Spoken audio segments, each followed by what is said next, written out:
Welcome back everyone. Welcome to civil services study practice set number ये 227 है। UPPSC PCS के लिए practice करेंगे। इसमें हम करंट अफेयर्स के प्रश्नों पर। तो चलिए स्टार्ट करते हैं। इस टेस्ट सीरीज़ की प्लेलिस्ट बना रखी है, वहाँ पर आप टेस्ट नंबर 1 से लेकर 227 ये जो भी नया टेस्ट आएगा वहाँ तक पहुँच सकते हैं आप। और इन सभी टेस्ट की आप फुल टेस्ट सीरीज़ और फुल टेस्ट पीडीएफ प्राप्त कर सकते हो। डिस्क्रिप्शन बॉक्स में नंबर है, पेड ग्रुप को ज्वाइन करके। तो चलिए स्टार्ट करते हैं। पहला स्टेटमेंट है, पहला प्रश्न है, अग्नि 4 मिसाइल के संदर्भ में निम्नलिखित कथनों में से कौन सा कथन सही है। 4, 5 इंपॉर्टेंट है दोनों की दोनों। ठीक है, अग्नि सीरीज़ की सारी मिसाइल इंपॉर्टेंट है, लेकिन पूछा जाएगा लेटेस्ट से ही या चौथी और पाँचवीं से सवाल बनेगा। तो अग्नि 4 सतह से सतह यानी सरफेस टू सरफेस मार करने वाली मिसाइल है और इसमें केवल द्रव्य नोदक ईंधन के रूप में इस्तेमाल होता है। द्रव्य नोदक ईंधन के रूप में इस्तेमाल होता है और यह 1 टन नाभिकीय बार हेड को लगभग 7000 किलोमीटर दूरी तक फेंक सकती है और ये सारे के सारे करेक्ट हैं। एक तरह से मारक क्षमता के बारे में बोलना चाह रहा तीसरा स्टेटमेंट, जो कि गलत है स्टेटमेंट। 7000 तो अग्नि 5 की है, ठीक है, इसकी तो 4 साढ़े 4000 है, तो इसकी 4000 जो है मारक क्षमता है, 4000 किलोमीटर, तो गलत है सी वाला स्टेटमेंट। और इसमें जो है ये 2 चरणों वाला, इसमें ठोस ईंधन यूज़ होता है, ऐसा नहीं है कि द्रव्य, तो ये भी गलत है। पहला वाला सही है, सरफेस टू सरफेस है अग्नि 4, तो सारे के सारे तो करेक्ट होंगे नहीं, इसमें केवल एक इसका आंसर हो जाएगा। तो अग्नि 4 जो है भारत की परमाणु संपन्न लंबी दूरी की एक बैलिस्टिक मिसाइल है जिसकी मारक क्षमता कितनी है, 4000 किलोमीटर। और स्वदेश निर्मित अग्नि 4 सतह से सतह पर मार करने वाली मिसाइल है और 2 चरणों वाली है ये, और यह 17 टन वजन के साथ 20 मीटर लंबी है, तो पहला स्टेटमेंट करेक्ट होगा केवल। यह 2 चरणों वाली ठोस ईंधन प्रणाली है, ठीक है, जो 1 टन के परमाणु हथियार को 4000 किलोमीटर की दूरी तक ले जा सकती है या मार करने में सक्षम है। क्वेश्चन नंबर 2 पर आ जाइए। प्रधानमंत्री विश्वकर्मा कौशल सम्मान योजना या पीएम विश्वकर्मा कौशल सम्मान योजना के बारे में पहले भी चर्चा कर चुके हैं। प्रश्न पूछने का तरीका बदल गया है इस बार। किससे संबंधित है? किसानों से, स्टार्टअप से, पारंपरिक शिल्पकार से या सभी से? प्रधानमंत्री विश्वकर्मा कौशल सम्मान योजना का संबंध है पारंपरिक शिल्पकार। ऑप्शन नंबर ए है इसका आंसर।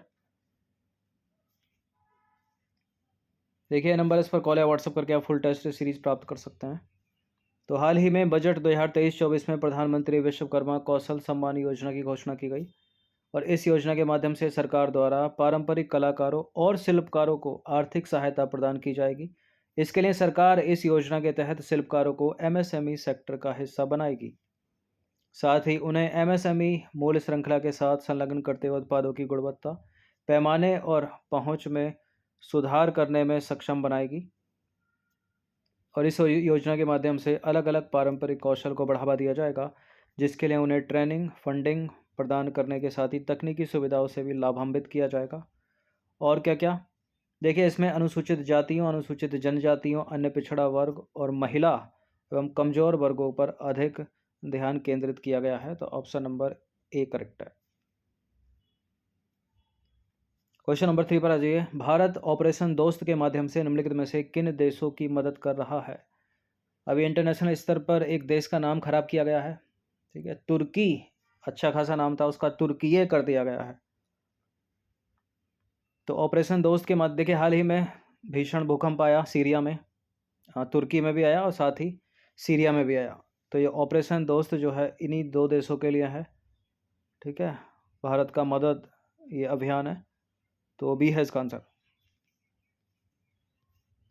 तो भारत ने ऑपरेशन दोस्त के तहत भूकंप प्रभावित तुर्की की मदद के लिए राष्ट्रीय आपदा प्रतिक्रिया बल यानी नेशनल डिजास्टर रेस्पॉन्स फोर्स के कर्मियों, आवश्यक वस्तुओं और चिकित्सा उपकरणों को लेकर अपना 6ठा विमान भेजा है सीरिया में, ठीक है, तुर्की में। और 6ठी उड़ान में जो है बचाव दल, डॉग स्क्वाड और आवश्यक दवाएं शामिल हैं। और ऑपरेशन दोस्त के तहत भारतीय सेना द्वारा तुर्की के हटाए प्रांत में एक फील्ड अस्पताल स्थापित किया गया और भारत ने सीरिया में चिकित्सा आपूर्ति के साथ एक परिवहन विमान भी भेजा है। देखिए 6 फरवरी 2023 को रिक्टर जो स्केल है 7.7 की तीव्रता के भूकंप ने तुर्की और सीरिया को प्रभावित किया। इसके बाद कई आफ्टर शॉक्स भी देखे गए जिससे दोनों देशों में भारी तबाही के साथ जान माल की क्षति तथा बुनियादी ढांचे का नुकसान पहुंचा। ऑपरेशन दोस्त इस बात का प्रतीक है कि भारत तुर्की का मित्र है, अर्थात दोनों को अपने संबंधों को अधिक मजबूत करना चाहिए। और इससे पहले एनडीआरएफ को इसी तरह के 2 अंतर्राष्ट्रीय अभियानों वर्ष 2011 में जापान में भेजा गया था। ट्रिपल डिजास्टर आया था वहाँ पर एक साथ, यानी भूकंप भी आया, सुनामी भी आई और परमाणु संकट भी था। और वर्ष 2015 में नेपाल का अगर भूकंप याद हो आपको, ठीक है, तो यहाँ पर भी भेजा गया था एनडीआरएफ की टीम को, भारत की एनडीआरएफ टीम को। क्वेश्चन नंबर 4 पर आ जाइए। निम्नलिखित देशों में से किसकी सीमाएं अफगानिस्तान से लगती हैं? ये प्रश्न पूछा था, पिछली बार पूछा था यूपीएससी सिविल से बने स्टेटमेंट बनाकर। तो अफगानिस्तान की सीमा तो चीन से भी लगती है, भारत से भी लगती है, ठीक है, ताजिकिस्तान से लगती है, ईरान से भी लगती है, सभी से लगती है, उज्बेकिस्तान से लगती है इसके अलावा। तो अफगानिस्तान के पूरब में पाकिस्तान है, उत्तर पूरब में भारत और चीन है, उत्तर में ताजिकिस्तान, उज्बेकिस्तान, तुर्कमेनिस्तान है और पश्चिम में है इसके ईरान। निसार मिशन के संदर्भ में निम्नलिखित कथनों में से कौन सा कथन सही है? निसार को वर्ष 2014 में हस्ताक्षरित एक साझेदारी समझौते के तहत अमेरिका और भारत की अंतरिक्ष एजेंसियों द्वारा तैयार किया गया है और यह एक निम्न पृथ्वी कक्षा वेधशाला है, यानी लो अर्थ ऑर्बिट ऑब्जर्वेटरी, और यह 12 दिनों में पूरे विश्व का मानचित्रण कर लेगा। सारे के सारे करेक्ट हैं, बिल्कुल। भारत अमेरिका सही है, लो अर्थ ऑर्बिट सही है, 12 दिनों में पूरे विश्व का मानचित्रण कर लेगा। तीनों के तीनों करेक्ट हैं, डी है इसका आंसर। देखिए, निसार को वर्ष 2014 में हस्ताक्षरित एक साझेदारी समझौते के तहत संयुक्त राज्य अमेरिका और भारत की अंतरिक्ष एजेंसी द्वारा तैयार किया गया और इसे जनवरी 2024 में सतीश धवन अंतरिक्ष केंद्र से निकट ध्रुवीय कक्षा में लॉन्च किया जाएगा। यह उपग्रह कम से कम 3 वर्ष तक काम करेगा और यह एक निम्न पृथ्वी कक्षा है, यानी लो अर्थ ऑर्बिट, और यह 12 दिनों में पूरे विश्व का मानचित्रण कर लेगा। तो डी है इसका आंसर। क्वेश्चन नंबर 6 पर आ जाइए। परख के संदर्भ में निम्नलिखित कथनों पर विचार कीजिए। यह भारत का पहला राष्ट्रीय मूल्यांकन नियामक है और यह राष्ट्रीय शिक्षा अनुसंधान प्रशिक्षण परिषद, यानी national council for education research and training, NCERT के एक भाग के रूप में काम करेगा। ये दोनों के दोनों स्टेटमेंट सही है। क्या है? परख भारत का पहला राष्ट्रीय मूल्यांकन नियामक, बिल्कुल करेक्ट है, पहला, दूसरा भी सही है, दोनों के दोनों करेक्ट हैं, सी है इसका आंसर। देखिए, हाल ही में सभी बोर्डों के लिए मूल्यांकन दिशा निर्देश स्थापित करने के उद्देश्य के साथ राष्ट्रीय शिक्षा अनुसंधान और प्रशिक्षण परिषद ने भारत के पहले राष्ट्रीय मूल्यांकन नियामक परख जो है अधिसूचित किया है और परख को राष्ट्रीय शिक्षा नीति 2020 के कार्यान्वयन के भाग के रूप में लॉन्च किया गया है, जिसमें नए मूल्यांकन पैटर्न और नवीनतम शोध के बारे में स्कूल बोर्डों को सलाह देने और उनके बीच सहयोग को बढ़ावा देने के लिए एक मानक निर्धारण निकाय की परिकल्पना की गई है।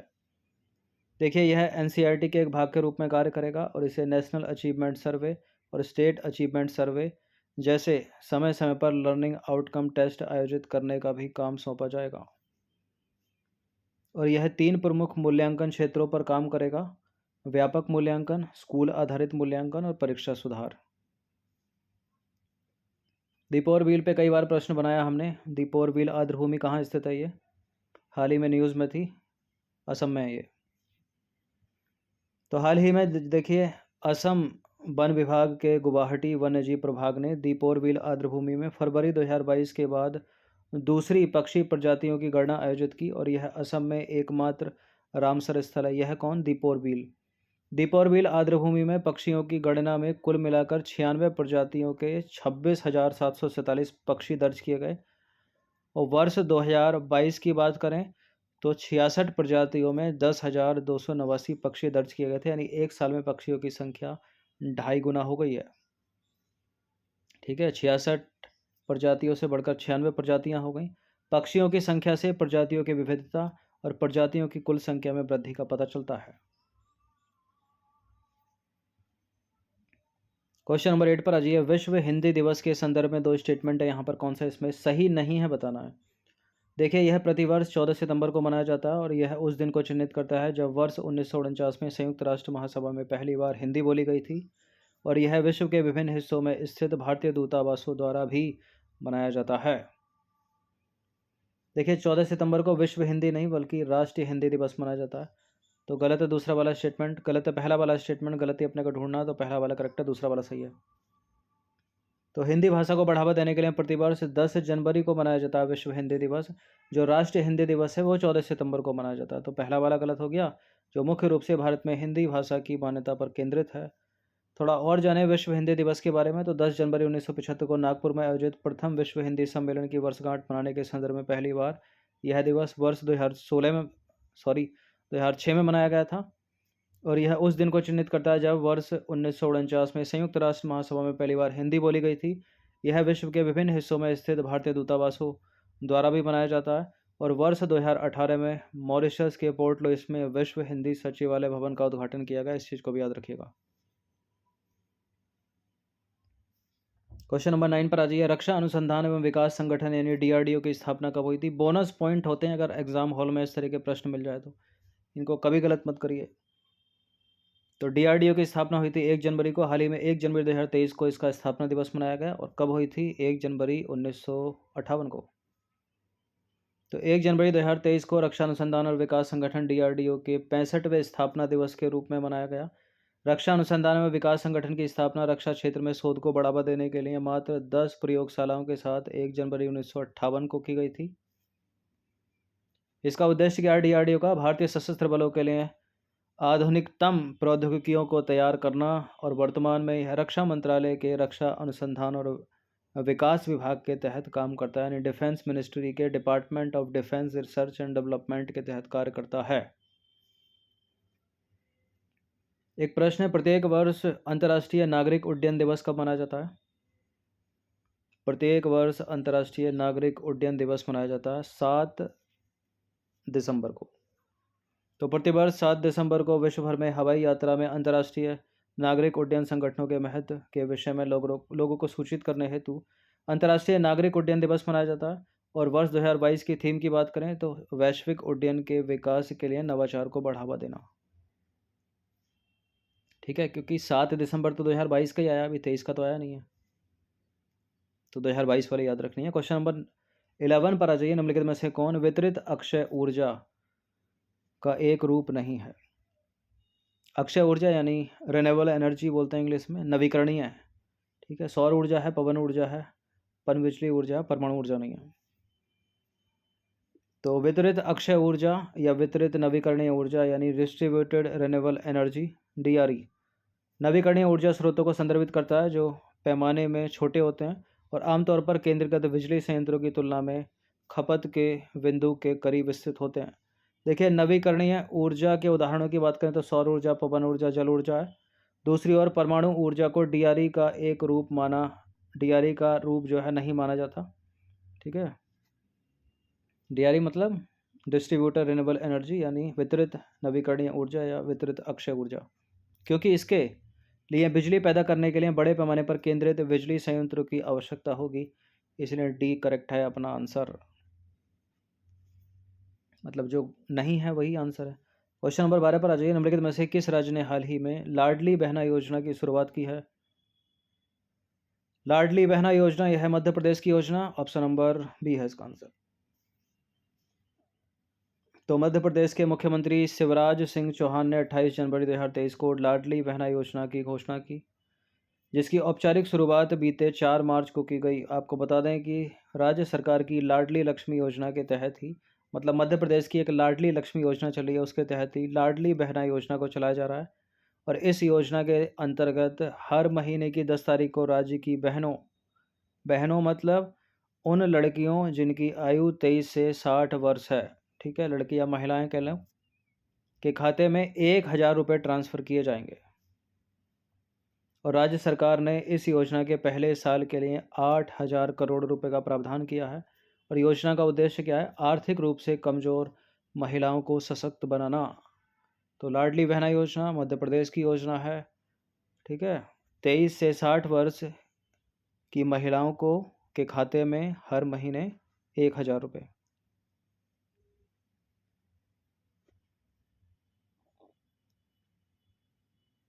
चलिए,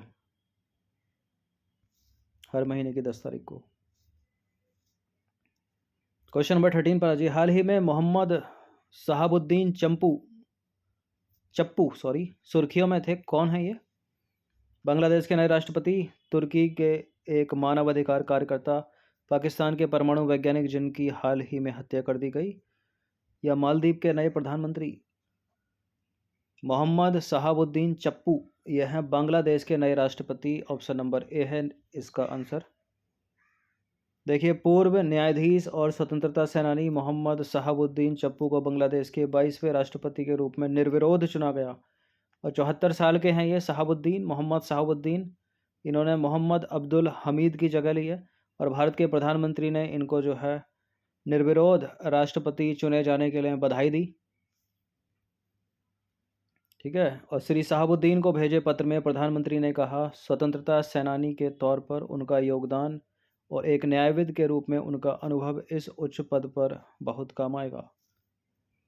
क्वेश्चन नंबर 14 पर आ जाइए। क्वेश्चन नंबर 14 है, रायसीना डायलॉग के संदर्भ में निम्नलिखित कथनों पर विचार कीजिए। यह नई दिल्ली में आयोजित एक वार्षिक भू राजनीतिक सम्मेलन है और यह विदेश मंत्रालय और ऑब्जर्वर रिसर्च फाउंडेशन द्वारा संयुक्त रूप से आयोजित किया जाता है। रायसीना डायलॉग का पहला संस्करण वर्ष 2012 में आयोजित किया गया था। यूपीएससी प्रश्न कर चुकी है, जिस साल ही आया था 2016 में किया गया था पहला वाला, तो गलत है तीसरा वाला स्टेटमेंट। तो इसका आंसर हो जाना चाहिए केवल 1 और 2 वाला ऑप्शन, यानी ऑप्शन नंबर ए। तो रायसीना डायलॉग विदेश मंत्रालय और ऑब्जर्वर रिसर्च फाउंडेशन द्वारा नई दिल्ली में आयोजित एक वार्षिक भू राजनीतिक सम्मेलन है। तो पहला दूसरा करेक्ट है, तीसरा इनकरेक्ट है, क्योंकि रायसीना डायलॉग का पहला संस्करण जो है 2016 में आयोजित किया गया था, ना कि 12 में, या कुछ भी लिखा सकता है, तो 13, 14, 15।